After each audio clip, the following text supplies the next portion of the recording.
तोंडी लावणीसाठी 2 प्रकारच्या कैरीच्या चटपटीत अशा चटण्या बनवते.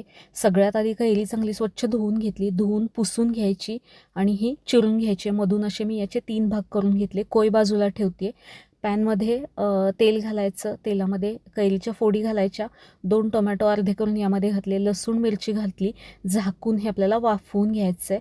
व्यवस्थित शिजले. टोमॅटोची साल काढून घेते आणि हे सगळं गार करून हे आपल्याला एका चॉपरमध्ये घालायचं आहे.